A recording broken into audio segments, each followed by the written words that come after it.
আজকে আমরা মতলব ডিমটি থেকে আসতেছিলাম, একটা মিটিংয়ে ছিলাম আমরা, পিস মিটিংয়ে।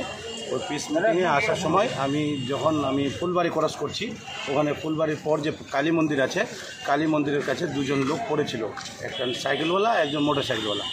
তো আমি দেখলাম যে একটা ছেলে ওখানে দাঁড়িয়ে সবাইকে হাত দিচ্ছে, দূর থেকেই আমি লক্ষ্য করছি, হাত দিচ্ছে, কিন্তু কেউ দাঁড়াচ্ছে না আর দাঁড়িয়ে ওই লোকগুলোকে তুলছে না।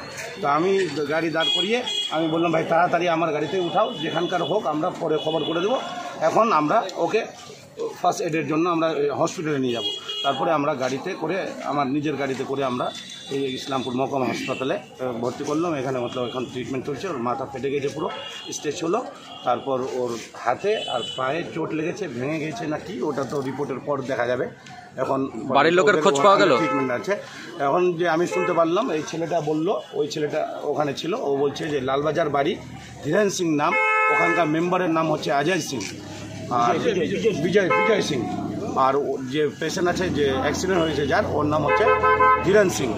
আর যে ছেলেটা মেরেছে, ওই ছেলেটা ওখানে ফুলবাড়ি রিনপার আশেপাশে কোনো একটা গ্রামের আছে, ওর আইডেন্টিফাই করেছে, ওর মোটরসাইকেল ধরে রেখেছে, কিন্তু ওকেও চোট লেগেছে। তো আমি আপনার মিডিয়ার মাধ্যমে শুধু এতটুকু বলতে চাচ্ছি যে আমি প্রায় 5 বছর ধরে আমাদের এলাকায় এরকম দুর্ঘটনা আর অ্যাক্সিডেন্ট দেখছি। তো আমার এলাকার যতগুলো যুবক ছেলে আছে, স্পেশালি ওই যুবক ছেলেদেরকে আমি একটা মেসেজ দিতে চাচ্ছি যে আপনারা ট্রাফিক রুল ফলো করেন না, যখন মোটর সাইকেল চালান তখন আপনারা হেলমেট ইউজ করেন না, হেলমেট ইউজ করলে মাথায় যে একটা চোট লাগে ওটা হবে না। তো ট্রাফিক রুল অলওয়েজ ফলো করা উচিত আছে। আর তারপর নতুন নতুন ছেলেগুলো বাইক চালাতে শিখে, তখন ওরা নিজেকে মতলব জন আব্রাহাম আর সলমান খান মনে ভাবে, আর গিয়ে অ্যাক্সিডেন্ট করে দেয়, নিজেরও ক্ষতি করে, তারপর অন্যজনকে যার অ্যাক্সিডেন্ট করেছে ওরও ক্ষতি করে, তো দুটো পরিবারই সফর করে। তার জন্য আমার মেসেজ হচ্ছে আপনাদের মিডিয়ার মাধ্যমে যে যুবক ছেলেগুলো স্পেশালি ওরা যদি একটু সতর্ক হয়ে আর ভালো করে যদি বাইকটা ড্রাইভ করে, তাহলে এগুলো ঘটনা দিনের দিন যে দেখা যাচ্ছে, অনেক ছেলের মৃত্যুও হয়ে যাচ্ছে, যুবকদের ওই মোটর সাইকেল চালাচ্ছে কিন্তু ও মেরে দিচ্ছে, ও মারা যাচ্ছে।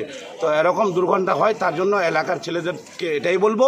আর দ্বিতীয় মেসেজ হচ্ছে এলাকার লোকের জন্য, যে যদি কোনো রাস্তাঘাটে এরকম কোনো কারো অ্যাক্সিডেন্ট হয়, তাহলে মানবতা হিউম্যানিটি গ্রাউন্ডে গিয়ে ওখানে সব কাজ ছেড়ে আগে ওই লোকটাকে তুলে হসপিটাল ট্রিটমেন্টের জন্য পৌঁছাওয়াটা উচিত, এটা আমি মনে করি, যেটা আমি আজকে করলাম।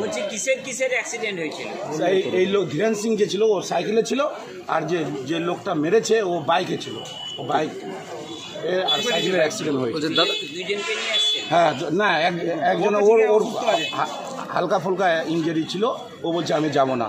তো আমি যার মতলব মাথা ফেটে গেছে, হাত পা পুরো চোট লেগেছে, হুঁশ নেই, ও তো অসুস্থ পড়েছিল। তো তখন আমি দেখলাম কেউ দাঁড়াচ্ছে না, দূর থেকে লক্ষ্য করলাম, তখন আমি গাড়ি দাঁড় করিয়ে আমি বললাম তাড়াতাড়ি, আমার লোকও অপেক্ষা করছিল এখানে পুরোনো বাস স্ট্যান্ডে, কিন্তু আমি ওটা মনে করলাম যে আগে ওই লোকটাকে আমি হসপিটাল পৌঁছাই। কী নাম আপনার? ডক্টর সাদিকুল ইসলাম, চেয়ারম্যান ইনকলাব ফাউন্ডেশন। বলছে দাদা, আপনারও সামনেই কি অ্যাক্সিডেন্টটা হয়েছে? না, আমরা তো বাড়ি যাচ্ছিলাম, অ্যাক্সিডেন্ট হয়ে গেছে, তারপরে আমরা পৌঁছেছি। কি দেখলে পৌঁছায় দেখছি সবাই তো ওখানে এটা করছে, ওটা করছে, কেউ উঠাচ্ছে না। তা আমি বিয়ে খেতে গেছিলাম, বিয়ে খেতে দেখছি আমাদের গ্রামের কাকু হবে, তাই স্যার ছিলেন ওখানে, বলছে উঠাই নিয়ে আসলেন। আপনি কি দাঁড়া করার চেষ্টা করছিলেন গাড়ি, অন্য গাড়িগুলো? না, এমনিতে তো দাঁড়াই ছিল, বাইকগুলো যাচ্ছে আসতেছে। দাঁড়ানোর কথা বলছিলেন? না, দাঁড়ানো আমাদের নিজেরই বাইক ছিল, দাদা ছিলেন ওখানে, উঠান। কোথায় চোট লেগেছে? হাতে লেগেছে, পায়ে লেগেছে, এখানে ফেটে গেছে পুরা, মানে রক্তাক্ত হয়ে গেছে মাথা। বাড়ি কোথায়? না, লালবাজার। নাম কি ওনার? হিসেন সিংহ। বয়স কত হবে? 40+ হবে। তো বলছি যে এই যে অ্যাক্সিডেন্টের পরে যেটা উনি বললেন আর কি, আপনি অনেকের চেষ্টা করেছেন যে অন্য গাড়ি দাঁড় করিয়ে তাদেরকে হাসপাতালে নিয়ে আসার জন্য, কিন্তু দাঁড়াচ্ছিল না, এটা নিয়ে কী বলবেন? ও দাঁড়াচ্ছিল না, কী বলবো, ওটা ওর মানবতা নাই, দাঁড়ায়নি। যার মানবতা আছে সে দাঁড়াইছে। আপনি চেষ্টা করেছিলেন দাঁড় করানো? হ্যাঁ। তারপরে কি উনি আসলো নাকি? হ্যাঁ। আপনার নাম? ললিত সিংহ। বাড়ি লালবাজার।